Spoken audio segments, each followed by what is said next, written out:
नमस्कार, मी मोहिनी जाधव. लोकतंत्रमध्ये आपलं मनपूर्वक स्वागत. बदलापूर शहरातील सगळ्यात गाजलेलं प्रकरण म्हणजे सागर इन्व्हेस्टमेंट.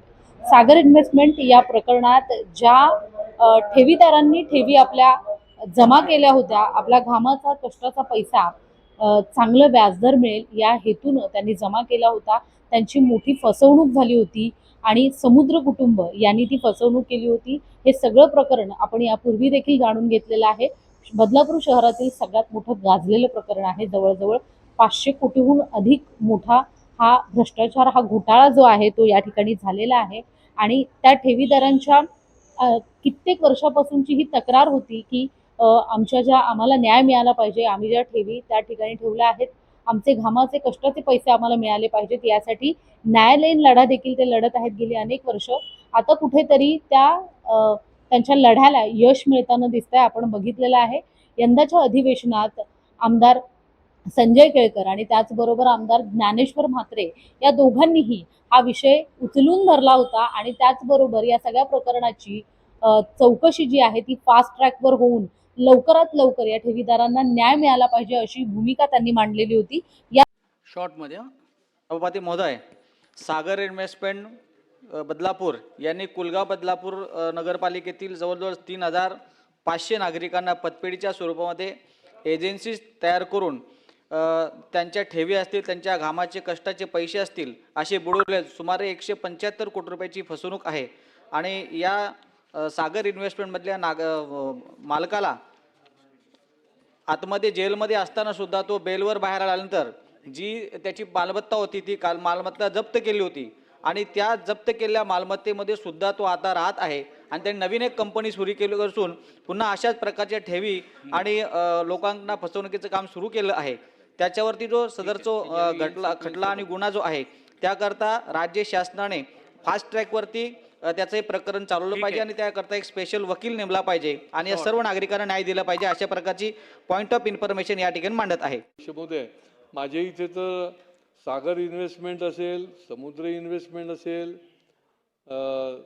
राणे कपल म्हणून आहे त्यांनी देखील निरनिराळ्या माध्यमातून फसवणूक करून असेल, म्हणजे करोडो रुपयाची, कोणाची 750 कोटीचा घोटाळा आहे, कोणाचा 350 कोटीचा घोटाळा आहे. आणि हे घोटाळे जे आहेत आम्ही जेव्हा त्याचा पाठपुरावा करतो, कारण शेवटी सामान्य माणसं आहेत आमच्याकडे येतात, मग आम्ही EOWला विचारतो. आता परवा मला EOWने सांगितलं की ही प्रॉपर्टी पण साहेब आम्ही अटॅच केलेली आहे आणि त्या ठिकाणी ज्यांनी फसवणूक केलेली आहे ते जेलमध्ये आहेत.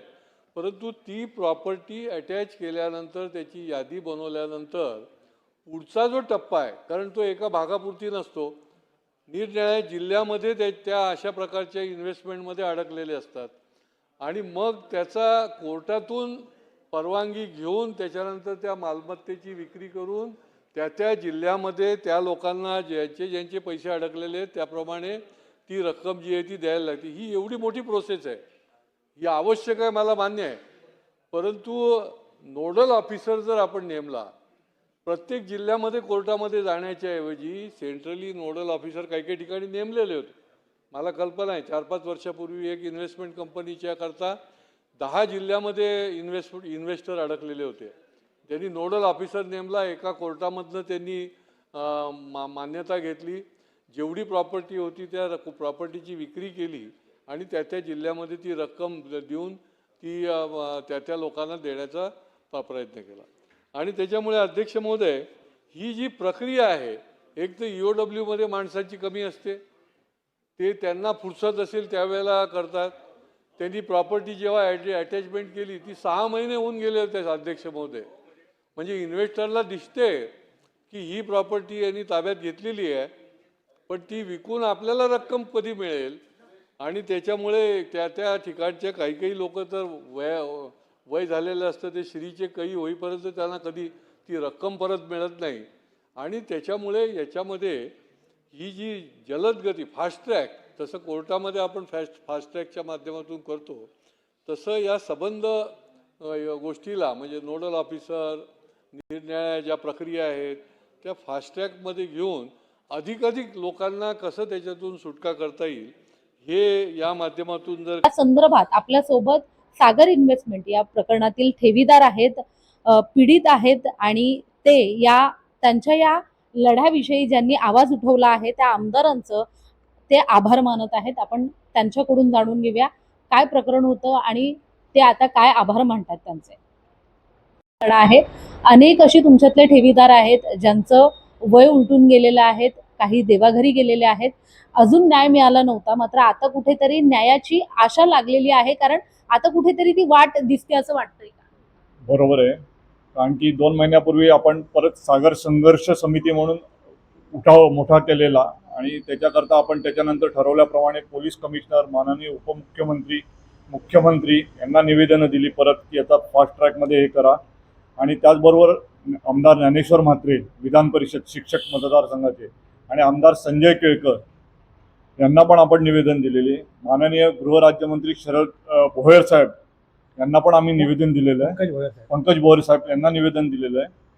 तर त्याच्यानंतर परवाच्या दिवशी शुक्रवारी माननीय आमदार संजयजी केळकर आणि माननीय आमदार ज्ञानेश्वर म्हात्रे यांनी विधान परिषद आणि विधानसभा या दोन्ही ठिकाणी हा खटला फास्ट ट्रॅकमध्ये चालवावा, लोकांना न्याय मिळण्याकरता विशेष सरकारी वकील देण्यात यावा याकरता जो आवाज उठवला त्याच्याबद्दल आम्ही त्यांचे खरोखर मनापासून आभारी आहोत. कारण की हा 1-2 लोकांचा प्रश्न नाही आहे, 3500 सामान्य कुटुंबातली लोक आहेत ज्यांनी आपलं सर्वस्व याच्यात टाकलेलं आहे. त्या लोकांचा हा लढाई आहे आणि या लढाईकरता दुसरं कोणी आतापर्यंत पाठीशी ठामपणे उभं राहिलं नाही.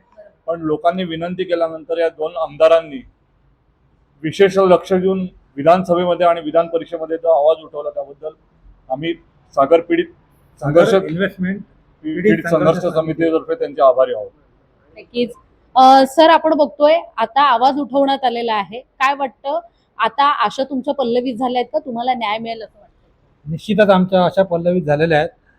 हा प्रश्न इकडे तिकडे रेंगाळत पडला होता. तर ज्ञानेश्वर म्हात्रे साहेब आणि संजय केळकर साहेब यांच्याकडे आमच्या समितीच्या ही जी टीम आहे या टीमने फॉलोअप केलं, तर त्यांनी आम्हाला सकारात्मक प्रतिसाद दिला.